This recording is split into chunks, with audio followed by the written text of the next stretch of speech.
Hi, this is Roger, thanks for dropping by. I'm outside, got my warm jumper on and my fleece lined jacket because it's getting cold.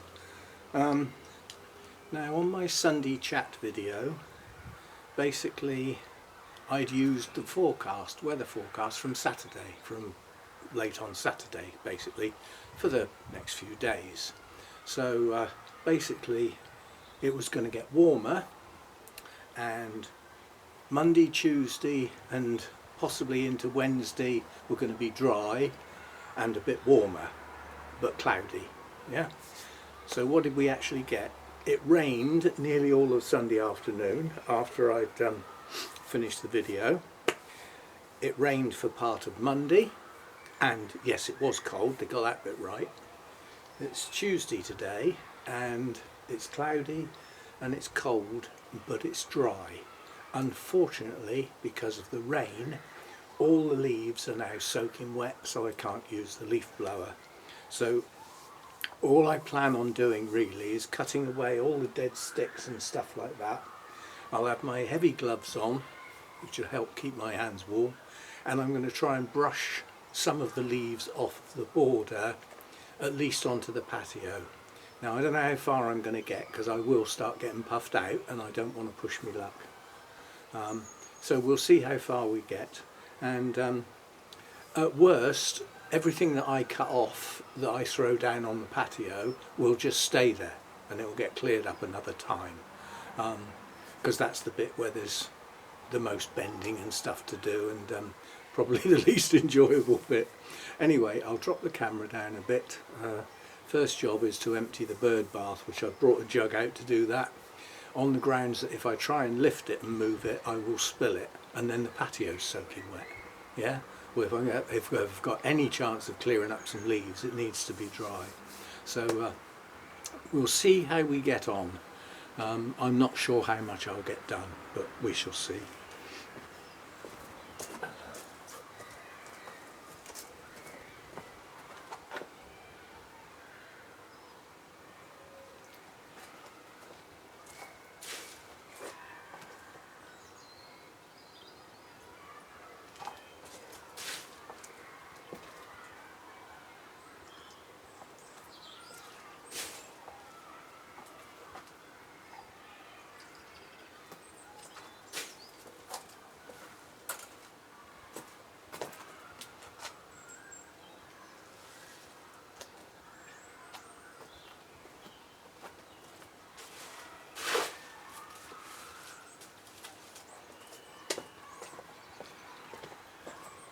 Methinks that needs a clean.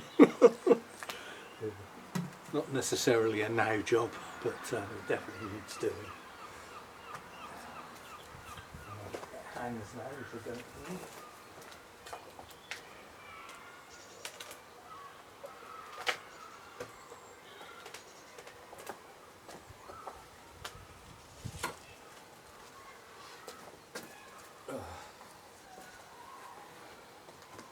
Right, the only tools I've got really are my gloves and the secateurs for this job. Oh, these gloves are really stiff. Well, they're leather.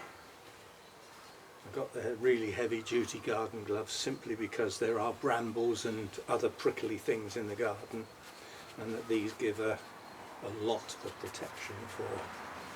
So the job is to just cut down dead sticks to the ground and try and get some of the leaves off. Now I don't know how well I'm going to do with that, but we'll start with the sticks. I'm very careful where I tread, because Mojo goes in here. I think that might need to turn around a little bit, something like that. And I've got to watch out for where bulbs are. Try not to tread on things that are growing.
idea. I'll be back. This might work, and it might not. We shall see.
Right, we'll have a look and see what we've uncovered.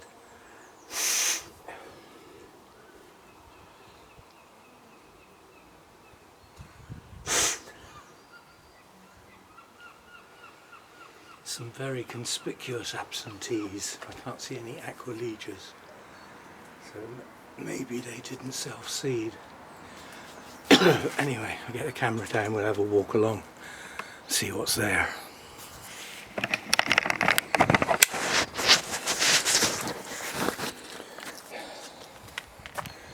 Right, up this end, all that was here was ferns really, and the, I forget what they're called now, Chinese lantern type things. The elephant's ears have got a lot of new growth showing, so that's good. They'll come on. I've uncovered some more primrose seedlings here. Again here and here. So primroses have taken well. There's some good clumps of violets this time here. Nice clump there. And here's a big clump. A massive clump of primroses. The heart's tongues ferns, they don't need cutting back necessarily.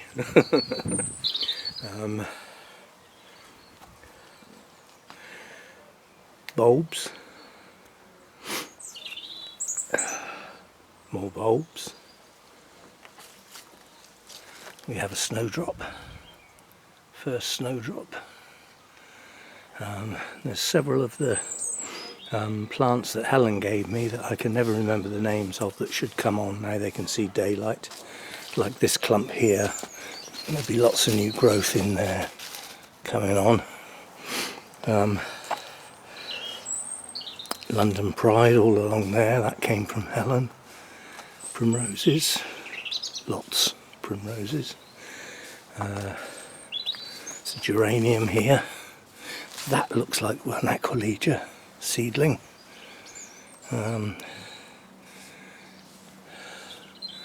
Bulbs up in that corner, bulbs just down there, and there's a whole row of daffodils in there from last year.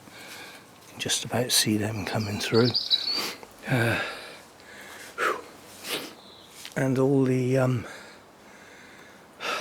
ferns will come back. I've cut the fuchsia down, and that's going to get dug up and put in that blue pot and moved away from here. We've got this stuff. This is I forget what it's, there's more London Pride in here. I forget what this is called, but it's what you call a semi-perennial, on the grounds that it grows one year, flowers the next year, and then tends to die back, but it self-seeds readily. Well, they didn't bloom, so they should bloom this year. So we've uncovered a lot of bulbs in groups of various things. So and I'm sure some things might come on now they can see the light of day, because that was like a 6-inch thick mulch that was just stifling everything. So now it can see the light of day, it should start pushing on a bit better perhaps. Puffed out. I'm not going to do anything else, that'll do. If I do any more I'll have backache, and that is a big bending job to pick all that lot up, so that can stay for now. I'll get the bird bath cleaned up and refilled, and leave it at that. Well, it looks it still looks a mess, but it actually looks tidier than it did. And these leaves will rot down. They'll rot down into the soil, you know, as they get rained on and frosted and everything. So by the time we get to sort of March, there won't be much to show of them. So, yeah, that'll definitely do for now. There's got the little primula there showing through. We've got a snowdrop, first one, not open yet, but it's there. And we've got some primroses. And signs of things that will grow on now they can see daylight. I'd like to have seen a lot more aquilegias. There were some large plants in here last year. There's no sign of those in any great numbers anyway. I think this might be too little, a seedling there. Yeah, that's an aquilegia, so there are a couple. There may be more. As I say, now the daylight can hit the soil surface in the main, things like seedlings might start to grow. Right, and the robin's up on the fence, ready to pounce on any worms or anything that I've managed to uncover. Always around if you start gardening, the robins. See you next time.